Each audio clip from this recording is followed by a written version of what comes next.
Hello दोस्तों, नमस्कार। बात कर लेते हैं आज के दिन भर की सारी बड़ी खबरों की, जहां सबसे पहले आपको बताएंगे भारत की तीनों सेनाओं का खौफ। पाकिस्तानी नेवी चीफ ने विवादित सर क्रीक क्षेत्र का कर दिया दौरा। दोस्तों, नौसेना में शामिल किया नया हथियार, बताएंगे। भारतीय सेना के त्रिशूल से पाकिस्तान में मचा खौफ। दोस्तों, सेना अभ्यास से पहले ही बंद कर दिए कई हवाई मार्ग। जी हाँ, साथ ही साथ आपको बताएंगे भारत के चिकन नेक तक जाएंगे पाकिस्तानी सेना के दूसरे सबसे बड़े जनरल। बांग्लादेश के दौरे पर पहुंचे यूनुस की चाल से बहुत बड़ा भारत को खतरा, बताएंगे कैसे। तो वहीं सीबीआई को मिली बहुत बड़ी सफलता, अमेरिका से वापस लाया गया दोस्तों लॉरेंस गैंग का भगवाड़ा गैंगस्टर लखविंदर कुमार। अब क्या होने वाला है इसका, तो दोस्तों वहीं आपको बताएंगे क्या डोनाल्ड ट्रंप की गिरने वाली है सरकार या फिर क्या होने वाला है अमेरिका में। कमाला हैरिस ने कर दिया बहुत बड़ा ऐलान दोस्तों राष्ट्रपति बनने को लेकर। वो भी ये खबर ऐसे समय में आई है जब बाकी देश अमेरिकी राष्ट्रपति ट्रंप से नाराज चल रहे हैं। तो दोस्तों वहीं आपको चौंकाने वाली खबर बताएंगे कैसे अमेरिका की प्रधानमंत्री मोदी को मारने की साजिश हुई नाकाम। पुतिन ने बचाई जान, खुद मारा गया। हत्या के लिए तैनात CIA अधिकारी। दोस्तों बताएंगे आखिर क्यों ऐसी चाल चला था भारत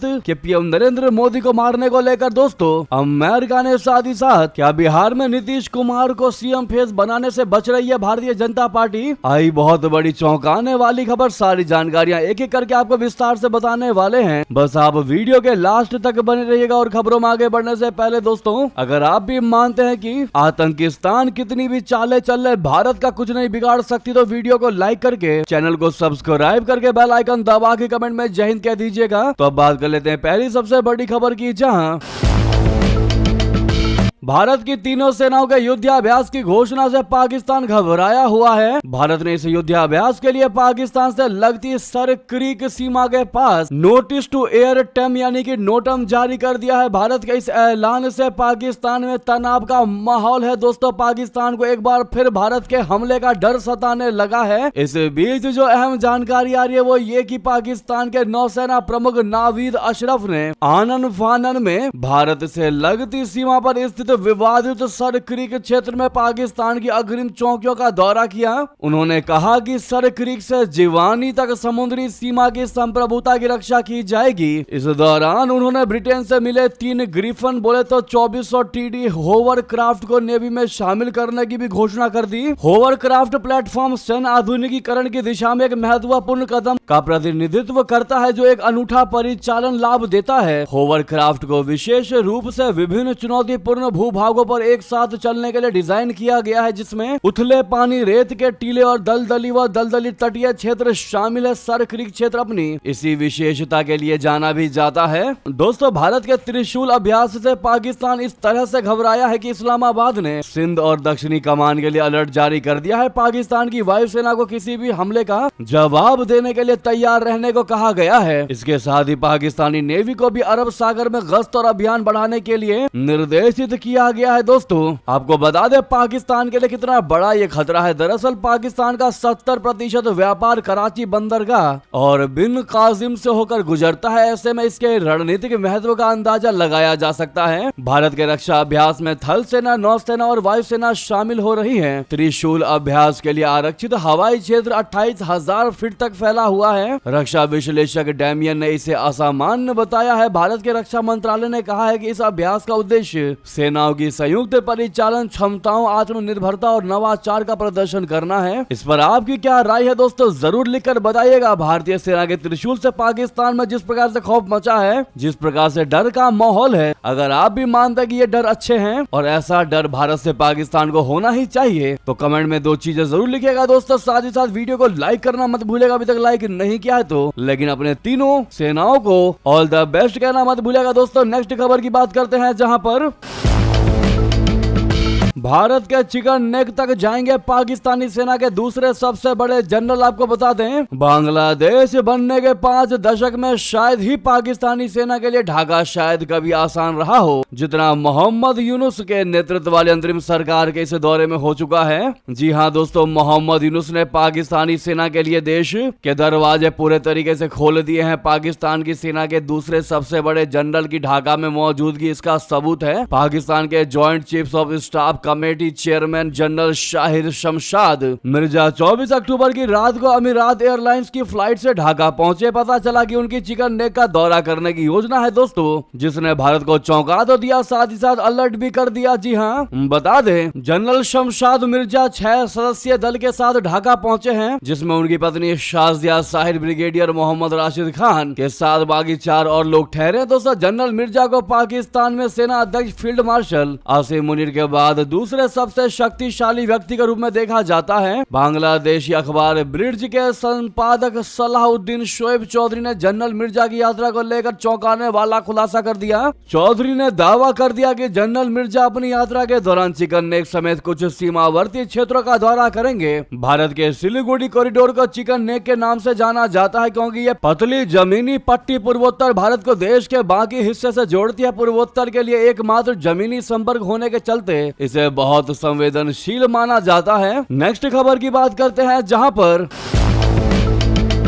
सीबीआई को मिली बहुत बड़ी सफलता। अमेरिका से वापस लाया गया लॉरेंस गैंग का भगोड़ा गैंगस्टर लखविंदर कुमार। दोस्तों सीबीआई ने विदेश मंत्रालय और गृह मंत्रालय के सहयोग से बहुत बड़ी कार्रवाई करते हुए लॉरेंस बिश्नोई गैंग के वांछित अपराधी लखविंदर कुमार अमेरिका से भारत वापस लाने में सफलता हासिल की। यह कार्रवाई भारत के अंतर्राष्ट्रीय कानून प्रवर्तन एजेंसियों के साथ मजबूत समन्वय क्षमता और अपराधियों को न्याय के दायरे में लाने की प्रतिबद्धता को दर्शाती है। वांछित अपराधी लखविंदर कुमार कई गंभीर मामलों में वांछित था। हरियाणा में उसके खिलाफ वसूली, धमकाने, गैर कानूनी हथियार रखने और हत्या के प्रयास समेत कई गंभीर अपराधों में मामले दर्ज हैं। ये कुख्यात लॉरेंस बिश्नोई गिरोह से जुड़ा हुआ बताया जाता है। सीबीआई ने हरियाणा पुलिस के अनुरोध पर 26 अक्टूबर 2024 को इंटरपोल के जरिए लखविंदर कुमार के खिलाफ रेड नोटिस जारी करवाया था। इसके बाद अमेरिकी एजेंसियों की मदद से उसे पकड़ा गया और 25 अक्टूबर 2025 को भारत वापस लाया गया। आपकी क्या है इस पर राय दोस्तों, बताना बिल्कुल मत भूलिएगा। नेक्स्ट खबर की बात करते हैं, जहां पर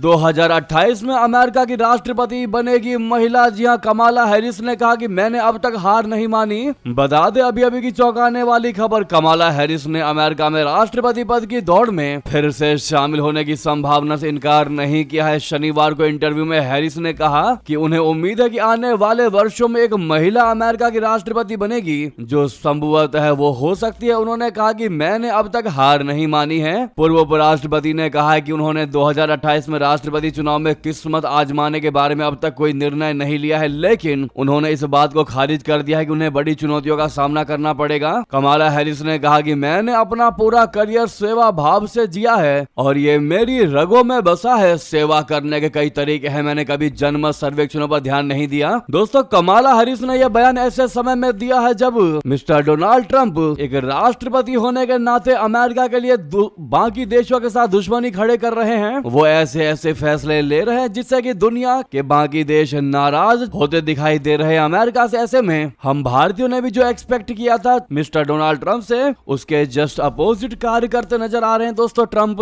अब ऐसे में ऐसा लगता है कि अगर अमेरिका में बदलाव होता है तो ही भारत के लिए बहुत अच्छी खबर होगी। हालांकि आपको क्या लगता है दोस्तों, क्या अमेरिका में सरकार का बदलाव होना बहुत जरूरी है या नहीं? आप लोग अपनी राय जरूर कमेंट में लिखकर बताइएगा, लेकिन लाइक करना मत भूलिएगा वीडियो को अभी तक लाइक नहीं किया है तो। और साथ ही साथ कमला हैरिस को लेकर आपकी क्या राय है दोस्तों, क्या इनके होने से भारत के लिए पॉजिटिव खबर होगी या नहीं, जरूर बताइएगा। नेक्स्ट खबर की बात करते हैं, जहां पर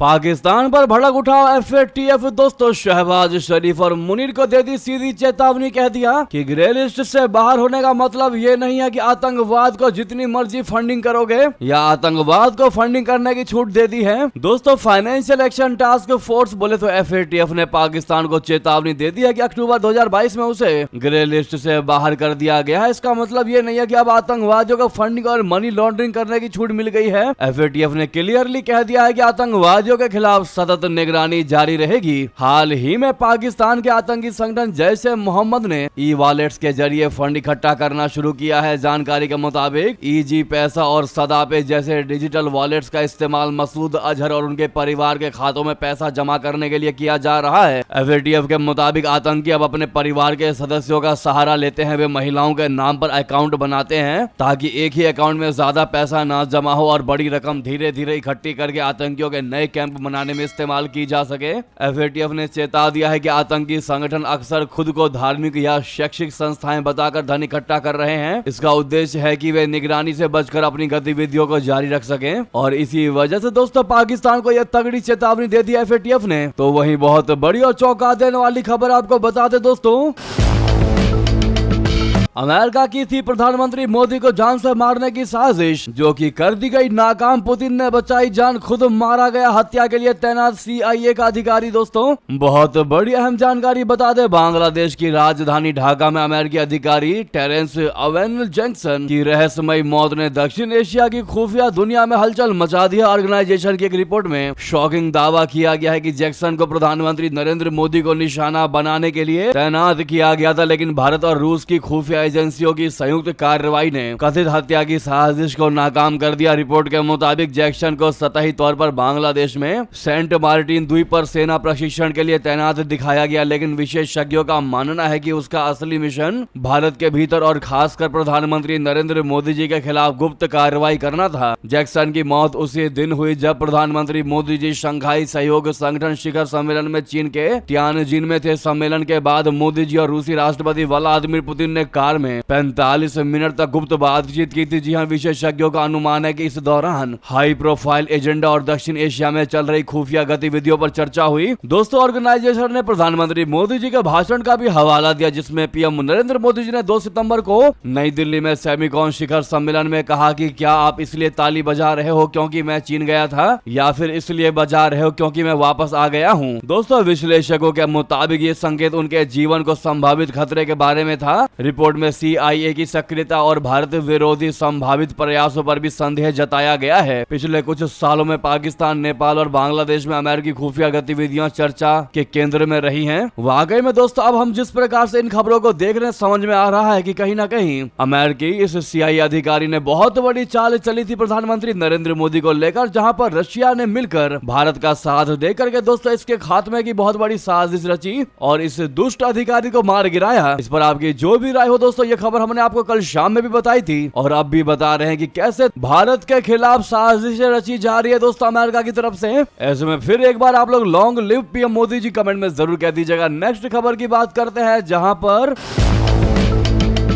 दोस्तों अमेरिकी राष्ट्रपति डोनाल्ड ट्रंप ने कनाडा पर लगा दिया 10% का टैरिफ और जी हां दोस्तों अब कुल 45% का टैरिफ लग गया कनाडा पर। बता दें अमेरिकी राष्ट्रपति डोनाल्ड ट्रंप ने शनिवार को कनाडा पर लगाए गए टैरिफ में अतिरिक्त 10% की वृद्धि करने का ऐलान कर दिया है। उन्होंने यह फैसला उस विज्ञापन को लेकर किया जिसे कनाडा के ओंटारियो प्रांत ने प्रकाशित किया था। ट्रंप के ताजा ऐलान के बाद अब कनाडा पर कुल टैरिफ 45% पहुंच गया है। दोस्तों इस विज्ञापन में पूर्व राष्ट्रपति और रिपब्लिकन आइकन रेनॉल्ड रीगन एक वीडियो क्लिप दिखाई गई, जिसमें उन्होंने कहा था कि टैरिफ व्यापार युद्धों और आर्थिक संकट का कारण बनते हैं। ट्रंप ने इसे गलत और भ्रामक बताया और इसके जवाब में बड़ा कदम उठाया। ट्रंप ने अपने ट्रुथ सोशल प्लेटफॉर्म पर पोस्ट करते हुए कहा कि उनके तथ्यात्मक गढ़कों और शत्रुतापूर्ण कृत्य के कारण मैं कनाडा पर लगाया गया टैरिफ मौजूदा दरों से 10% बढ़ा रहा हूं। उन्होंने ये घोषणा ऐसे समय में की जब उन्होंने कनाडा के साथ चल रही व्यापार वार्ताओं को भी इसी विज्ञापन को लेकर रोक दिया था। लेकिन इसमें गौर करने वाली सबसे बड़ी बात दोस्तों ये है कि कनाडा ने इस विज्ञापन को हटा लिया, लेकिन उसके बावजूद भी नहीं माने ट्रंप।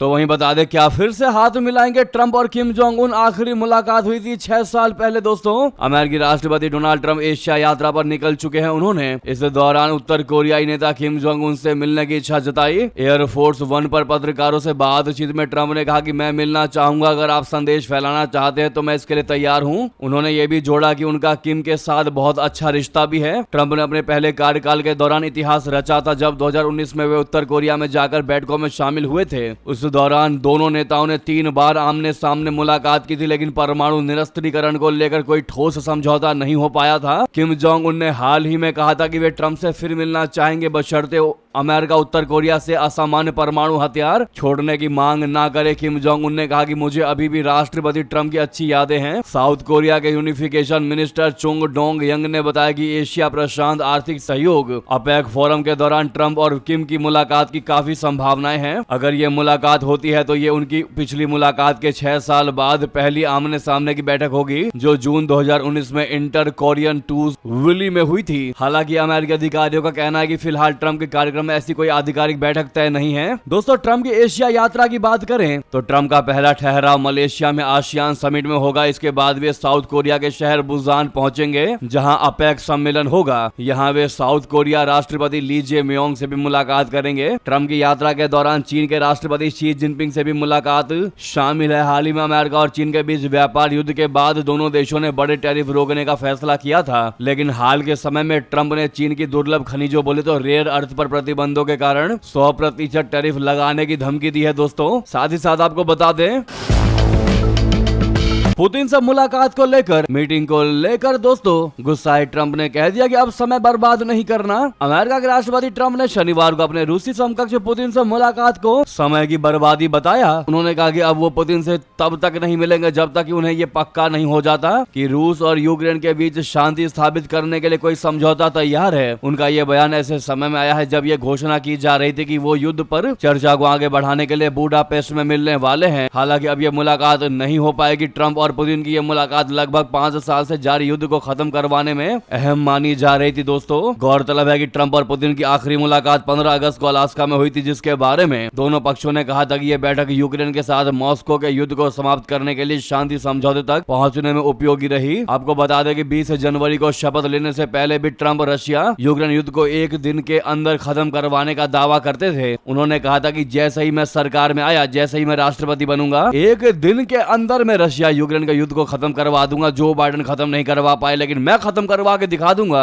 लेकिन आप एक दिन तो छोड़िए दोस्तों, अब ऐसा आप समझ लीजिए कि 1 साल होने को आ चुका है, लेकिन ये युद्ध समाप्त होने की बात तो दूर और ज्यादा कॉम्प्लेक्स होता नजर आ रहा है। दोस्तों, आपकी क्या है इस पर राय बताना मत भूलिएगा। लेकिन ट्रंप ने भी चुनाव से पहले बहुत सारे ढकोसले जनता के सामने रखे थे, जो हमें नहीं लगता कि ट्रंप कभी पूरा कर भी पाएंगे। जी हाँ, साथ ही साथ नेक्स्ट खबर की बात करते हैं, जहां पर पाकिस्तान के रक्षा मंत्री ख्वाजा आसिफ की अफगानिस्तान को तगड़ी धमकी, कह दिया शांति नहीं आई तो खुला युद्ध होगा। क्या है इसका मतलब बता दें। पाकिस्तान और अफगानिस्तान के बीच तनाव बना हुआ है। दोनों देशों के बीच लगभग हफ्ते भर की जंग के बाद 19 अक्टूबर को कतर की मध्यस्थता की वजह से अस्थायी तौर पर शांति बहाल हुई। इस्तांबुल में अफगानिस्तान और पाकिस्तान के बीच दूसरे दौर की शांति वार्ता इस्तांबुल में शुरू हो गई। इस बीच पाकिस्तान ने अफगानिस्तान को खुले तौर पर धमकी दे दी है। पाकिस्तान के रक्षा मंत्री ख्वाजा आसिफ ने चेतावनी देते हुए कह दिया कि अगर दोनों मुल्कों के बीच की शांति वार्ता असफल रही तो अफगानिस्तान के साथ खुला युद्ध होगा। ख्वाजा आसिफ ने कहा कि उन्हें लगता है कि अफगानिस्तान शांति चाहता है, लेकिन दोनों देशों के बीच इस्तांबुल में अगर किसी तरह की सहमति नहीं बनती है तो खुला युद्ध होगा। बता दें कि पाकिस्तान और अफगानिस्तान के बीच तनाव की कई वजह हैं, जिनमें तहरीके तालिबान पाकिस्तान जैसे आतंकी समूहों का अफगानिस्तान से पाकिस्तान पर हमला करने से लेकर सीमा विवाद शामिल है। बता दें कि तुर्की और कतर दरअसल पाकिस्तान और अफगानिस्तान शांति वार्ता में मध्यस्थता की भूमिका निभा रहे हैं। दोस्तों, साथ ही साथ बता दें, पाकिस्तान का अफगानिस्तान के साथ दुश्मनी काफी महंगा पड़ता दिखाई दे रहा है। सब्जियों के दामों में पाकिस्तान में लग चुकी है आग। दोस्तों, 700 रुपए किलोग्राम टमाटर बिक रहा है। आप इमेजिन कर सकते हैं, 700 रुपए किलोग्राम। जी हाँ, पाकिस्तान में सब्जियों की महंगाई अब आम लोगों की कमर तोड़ रही है। हाल के हफ्तों में टमाटर की कीमतों में जबरदस्त उछाल आया है। राजधानी इस्लामाबाद, लाहौर, कराची और पेशावर जैसे बड़े शहरों में टमाटर 500 से 700 रुपए प्रति किलो तक बिकने लगे हैं। इस तेजी ने आम पाकिस्तानियों के लिए टमाटर को लगभग दूरस्थ वस्तु बना दिया है। महंगाई की वजह से लोग टमाटर जैसी बुनियादी सब्जियों को खरीदने से हिचकिचा रहे हैं। इससे पाकिस्तानी परिवारों का बजट बिगड़ रहा है और रोजमर्रा की आवश्यकताएं पूरी करना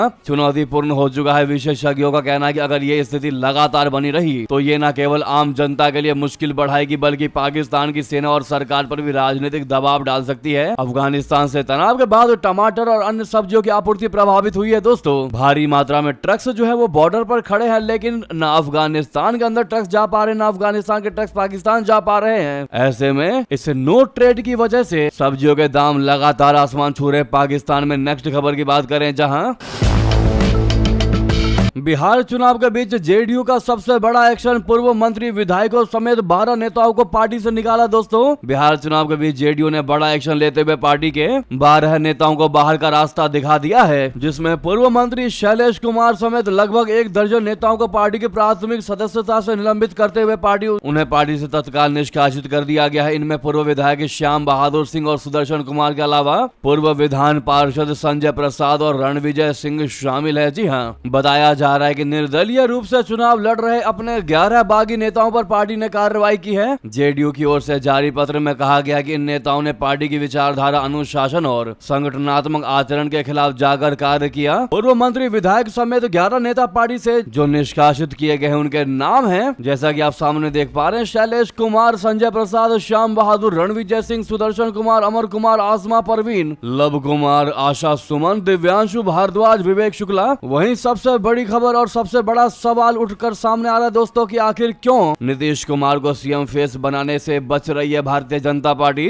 दोस्तों, महागठबंधन ने तेजस्वी यादव को अपना मुख्यमंत्री उम्मीदवार घोषित कर दिया है, जिसके बाद अब यह सवाल फिर केंद्र में आ चुका है कि अगर राष्ट्रीय जनतांत्रिक गठबंधन यानी एनडीए एक बार फिर सत्ता में लौटता है तो बिहार का नेतृत्व कौन करेगा। एनडीए ने अब तक मुख्यमंत्री नीतीश कुमार को अपना सीएम उम्मीदवार घोषित करने से परहेज किया है, जिससे विपक्ष को नया हथियार मिल गया है। चुनाव से पहले रैलियों को संबोधित करते हुए तेजस्वी यादव ने दावा किया कि एनडीए के जीतने पर भी नीतीश दोबारा मुख्यमंत्री नहीं बनेंगे। अमित शाह ने स्पष्ट कर दिया कि चुनाव के बाद निर्वाचित विधायक ही बिहार के मुख्यमंत्री का फैसला करेंगे। तेजस्वी ने आरोप लगाया कि जेडीयू नेता को बीजेपी ने हाईजैक कर लिया है। तेजस्वी यादव ने चुटकी लेते हुए कहा कि हमारे चाचा नीतीश कुमार नियंत्रण में नहीं है। गुजरात के दो लोग नरेंद्र मोदी और अमित शाह जी दिल्ली से बिहार चला रहे हैं। उन्होंने मतदाताओं से बाहरी की बजाय बिहारी को चुनने का आग्रह किया। तो वहीं दूसरी तरफ प्रधानमंत्री नरेंद्र मोदी ने समस्तीपुर और बेगूसराय में 2 रैलियों के साथ एनडीए के बिहार अभियान की शुरुआत की। हालांकि उन्होंने नीतीश कुमार को मुख्यमंत्री पद का उम्मीदवार घोषित नहीं किया, लेकिन उन्होंने कह दिया कि मुख्यमंत्री नीतीश कुमार के नेतृत्व में एनडीए पिछले सभी चुनावी रिकॉर्ड तोड़ देगा। इसको आप कुछ इस तरीके से देख सकते हैं कि जिस प्रकार से तेजस्वी यादव नीतीश कुमार को लेकर ऐसा बयान दे रहे हैं कि नीतीश कुमार जो है वो बीजेपी के कंट्रोल में आ चुके हैं, बीजेपी ने उनको हाईजैक कर लिया है। लगता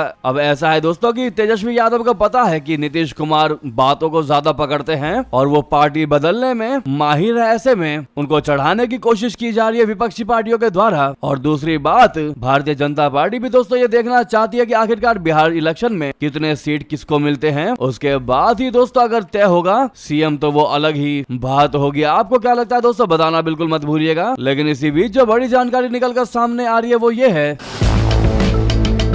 कि तेजस्वी यादव ने डिप्टी सीएम को लेकर भी इशारा कर दिया है। दोस्तों, क्या महागठबंधन में होगा मुस्लिम डिप्टी सीएम? बता दें, बिहार चुनाव 2025 की सरगर्मी को लेकर महागठबंधन ने तेजस्वी यादव को सीएम फेस और वीआईपी चीफ मुकेश सहनी को डिप्टी सीएम का फेस घोषित किया है, जिसको लेकर एनडीए के नेता सवाल उठा रहे हैं कि 17% आबादी वाले मुस्लिम चेहरे को जगह क्यों नहीं दी गई है, जबकि सहनी जिस समुदाय का नेतृत्व और राजनीति करते हैं उसकी आबादी करीब 3 से 4% ही है। इस बीच मिंट को दिए इंटरव्यू में नेता प्रतिपक्ष तेजस्वी यादव ने इशारा कर दिया कि मुस्लिम भी महागठबंधन में डिप्टी सीएम का चेहरा होगा। तेजस्वी यादव ने कह दिया कि अशोक गहलोत ने प्रेस कॉन्फ्रेंस में साफ तौर पर कहा था कि गठबंधन में और भी उप मुख्यमंत्री पद के उम्मीदवार होंगे। डिप्टी सीएम के मुस्लिम चेहरे की संभावना से इनकार नहीं कर रहे हैं। देखते हैं, इंतजार करते हैं, ये किसी भी समुदाय से हो सकता है। उन्होंने कहा कि भाजपा को अति पिछड़े वर्ग के प्रतिनिधि को उप मुख्यमंत्री पद का उम्मीदवार घोषित करने से दिक्कत है, ये कहना है दोस्तों तेजस्वी यादव का। वहीं बता दें, रिकॉर्ड हाई दाम से चांदी 38,000 रुपए सस्ता हो गया दोस्तों। 10 दिन में 17% गिर गए दाम। बता दें, चांदी के दामों में 17% की भारी गिरावट देखने को मिली है। इस महीने की शुरुआत में चांदी की कीमतें रिकॉर्ड ऊंचाई पर पहुंच चुकी है। 15 तारीख को 1,85,000 रुपए प्रति किलो तक पहुंची चांदी की कीमत। शुक्रवार को 1,47,000 प्रति किलोग्राम पर बंद हो गई। पिछले 10 दिन में इसमें लगभग 38,000 रुपए प्रति किलोग्राम की गिरावट आई है। विशेषज्ञों की मानते हैं तो चांदी की कीमतों में आई भयंकर गिरावट के पीछे लंदन में चांदी की उपलब्धता में सुधार और निवेशकों की मुनाफा वसूली मुख्य है दोस्तों। इसी बीच ये थी की सारी बड़ी खबरें। आपको खबर कैसी लगी कमेंट बताना बिल्कुल मत भूलिएगा। लगे हाथ तो वीडियो को लाइक करके